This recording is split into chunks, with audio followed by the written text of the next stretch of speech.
दोस्तों, क्या आपने ऐसा झील देखा है जिसमें मछलियाँ नहीं नरकंकाल तैरते हैं? जी हाँ दोस्तों, मैं एक ऐसे झील के बारे में आपको बताने जा रहा हूँ जिसमें मछलियाँ नहीं नरकंकाल तैरते हैं। कभी कभी इसमें तो पूरा मानव अंग ही दिखाई दे जाता है। आइए जानते हैं लोग इस झील से कब रूबरू हुए। नमस्कार दोस्तों, आप देख रहे हैं खोजबीन। भारत के उत्तराखंड राज्य में झील जो हिमालय से एकदम सटा हुआ है। 1942 में भारत पर ब्रिटिश सरकार का शासन चलता था। उस दौरान ब्रिटिश फॉरेस्ट रेंजर हरिकृष्ण माधवल ने अपने गश्त के दौरान इस झील को खोज निकाला। ये झील हिमालय पर 3 चोटियों, जिसे त्रिशूल भी कहा जाता है, उसके नीचे स्थित है। इसे रूपकुंड या कंकाल झील भी कहा जाता है।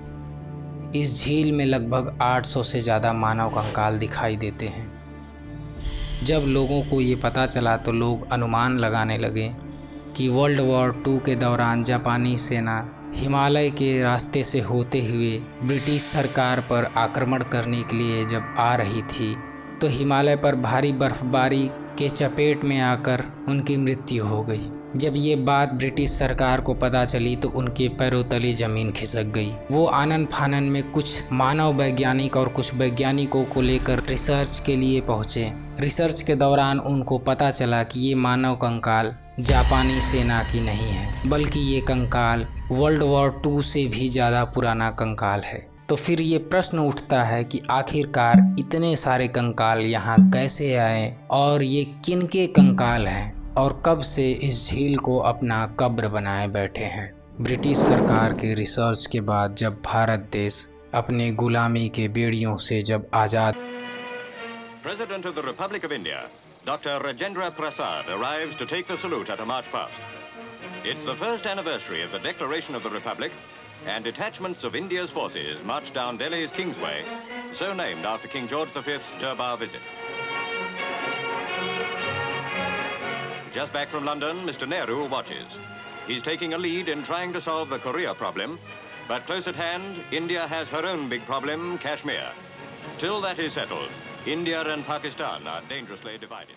तो इस झील पर कई बार रिसर्च हुए और हर बार वैज्ञानिकों के अलग अलग मत सामने आए। कुछ वैज्ञानिकों का कहना था जो भी लोग यहाँ थे, बर्फ के चट्टान के टूटने के वजह से इनकी दब के उसमें मृत्यु हो गई। कुछ वैज्ञानिकों का ये मानना है किसी बड़े महामारी के कारण इनकी मृत्यु हुई है। दरअसल हिमालय पर्वत पर रहने वाली महिलाओं का एक प्रसिद्ध लोकगीत है जिसमें एक माता का वर्णन होता है।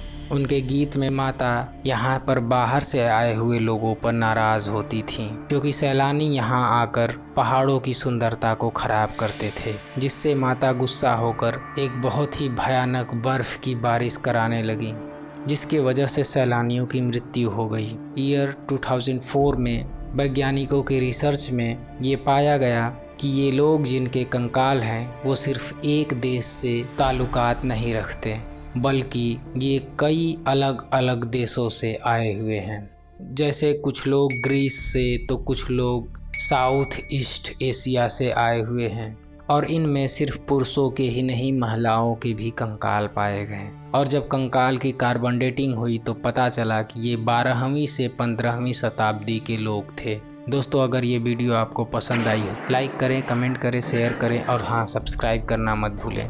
Thank you, bye bye.